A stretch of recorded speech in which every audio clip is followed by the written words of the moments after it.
Hi, this is Will Frazier for Opinions of Value. The discount for lack of marketability. How is it determined?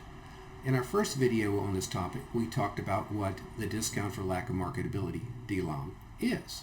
In the second video, we talked about the factors that affect the magnitude for DLOM. And in this video, we're going to talk about two commonly used tools to determine DLOM.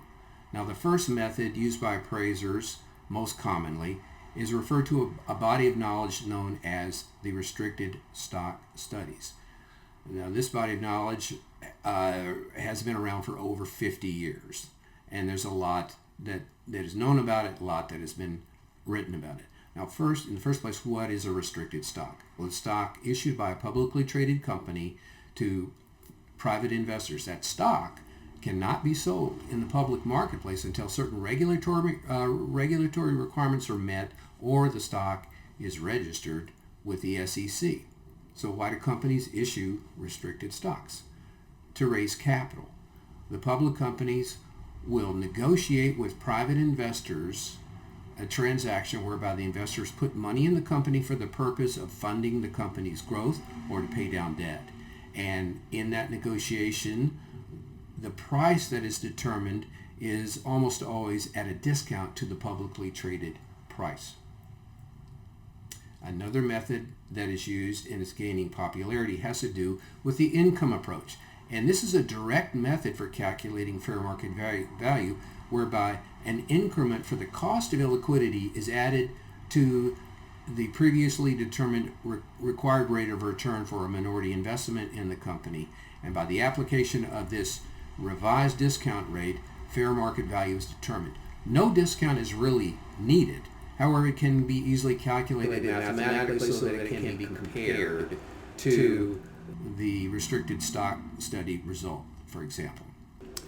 Okay, the restricted stock studies over the years. As we can see in this column here, it's broken into 4 boxes, which have to do with the regulatory environment relative to Rule 144, which governs the resale of restricted stock. So pre-1990, the regulatory environment was very restrictive.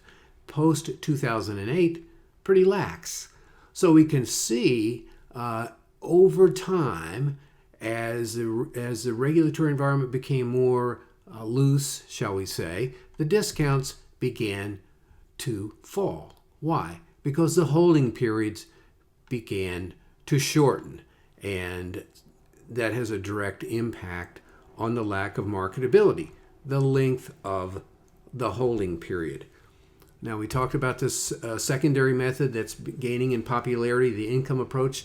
There are 3 legs to this stool: income, risk, and time. That will give you value. So let's look at a very simplified version of this just for illustration purposes. And that is, let's assume we have a minority investment in a company, and we're expecting at the end of 7 years a return on our investment of $1,000 with no intervening dividends in this case. We've determined that the required rate of return for a minority investment is 12%, and our investment is marketable. So based on those facts, the value is about $450. Now let's assume that our investment is not marketable, that we'll have to hold it the entire 7 years without any real prospect of being able to resell it. So we've decided that we want an additional 5% liquidity premium, or the cost of illiquidity, if you will. So the total rate of return is 17%. Using this math, we now get a value of $333.